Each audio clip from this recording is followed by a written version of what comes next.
नमस्कार दोस्तों, मैं हूं नम्रता और आप देख रहे हैं अभ्युदय एक कोशिश। काफ़ी लोगों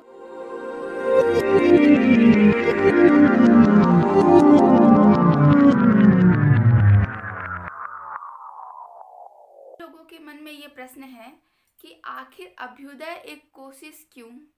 बाल संस्कार शाला जो शांति कुंज से चलाई जाती है वो तो बिहार में, पटना में, मुंबई में, गुजरात में, कोलकाता में, विभिन्न राज्यों में, राजस्थान में चलाई ही जा रही है। फिर अभ्युदय नाम का क्या अर्थ है? अभ्युदय क्यों रखा गया?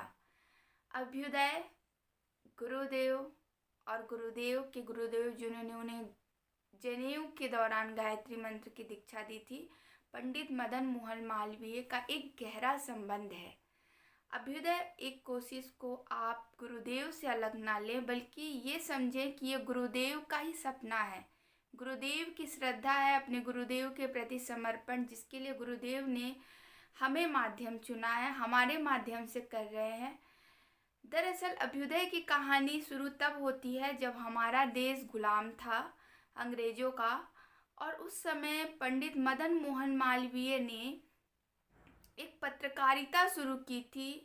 जो साप्ताहिक पत्र को निकालना शुरू किया था वो क्रांति धर्मी पत्रकारिता थी, और जिसका प्रभाव पूरे देश में जबरदस्त देखने को मिला था। कई क्रांतिकारी उठ खड़े हुए थे और उसके माध्यम से पंडित मदन मोहन मालवीय ने कई किसानों की, कई ग्रामीण लोगों की समस्याओं को सुलझाया था। और जितने भी क्रांतिकारी थे, जैसे भगत सिंह थे, सुभाष चंद्र बोस थे और अन्य कितने थे, उन सभी के लेख को प्रकाशित किया था, जिसकी वजह से इस पत्रकारिता पर काफ़ी प्रश्न भी उठे थे और कई बार तो इनके जो संपादन करने वाले लोग थे उनको जेल भी जाना पड़ा था।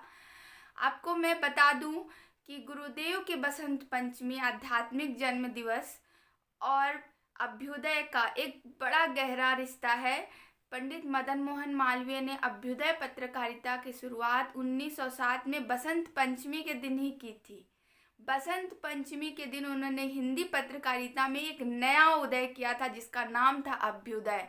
और अभ्युदय उस समय का एक ऐसा समाचार पत्र था जिसने लोगों को क्रांतिकारी विचारों से जोड़ा था, जिसने लोगों के मनों में देश प्रेम को जगा दिया था, जिसने कई लोगों को, लाखों करोड़ों को गरीबों की मदद करने के लिए, किसानों की मदद करने के लिए प्रेरित किया था। और हम भी अभ्युदय के नाम से जो एक कोशिश करने जा रहे हैं, वो कोशिश हम इसलिए करने जा रहे हैं कि हम अभ्युदय के माध्यम से हमारे देश में संस्कार के प्रति, अपनी संस्कृति के प्रति लोगों के मन में एक ऐसा प्रेम जगा दें कि लोग समझ सके कि हमारी संस्कृति क्या है। जब वो हमारे जैसे युवाओं को देखेंगे अपनी संस्कृति से, अपनी जड़ों से जुड़ा हुआ, अपनी संस्कृति के बारे में बात करते हुए, तो वो सचमुच सोचेंगे कि हमें भी अपनी संस्कृति से जुड़ना चाहिए।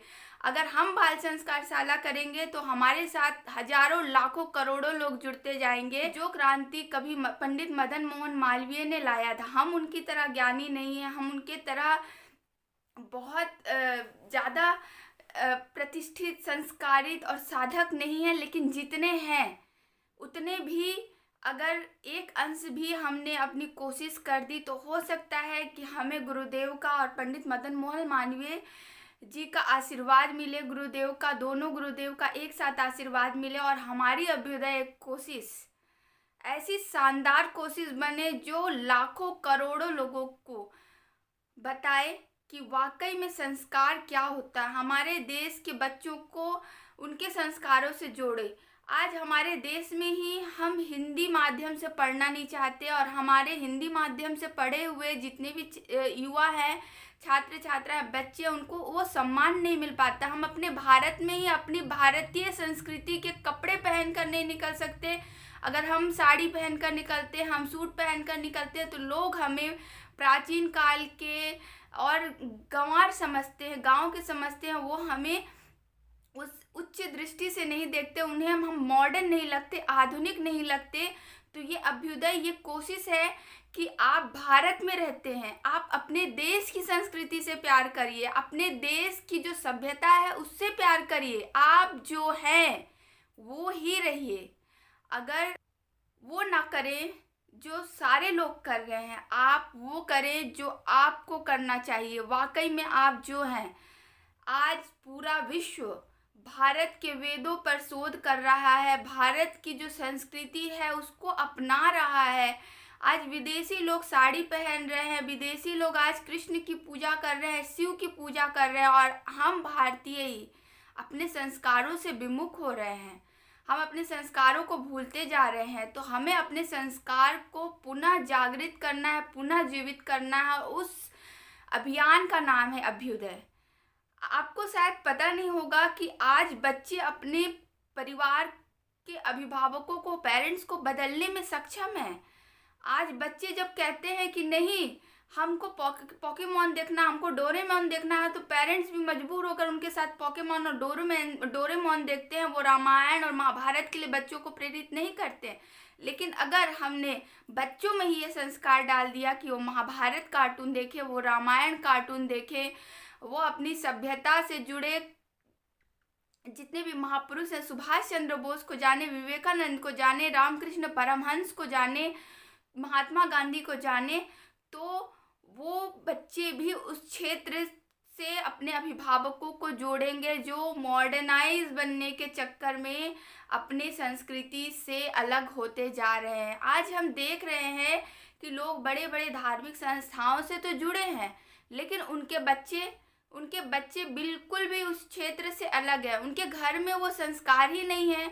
बच्चों के बोलने का ढंग, रहने का ढंग, खाने का ढंग, पहनने का ढंग, हर चीज़ पश्चिमी सभ्यता के अनुसार है। लेकिन उनके माता पिता जो हैं वो किसी धार्मिक संस्थान से जुड़े हुए हैं। तो इस तरह से क्या है, जो तीनों पीढ़ियां हैं, जो दादा दादी है वो पूजा पाठ में बहुत ज़्यादा लगे हैं, जो माता पिता है वो कामकाज में लगे हैं, और जो बच्चे हैं वो मॉडर्नाइज पार्टी करने में, घूमने में, फिरने में, इन सारी क्षेत्रों में लगे हुए हैं। तो इससे क्या हो रहा है कि जो तीनों जनरेशन है उसमें गैप आ रहा है।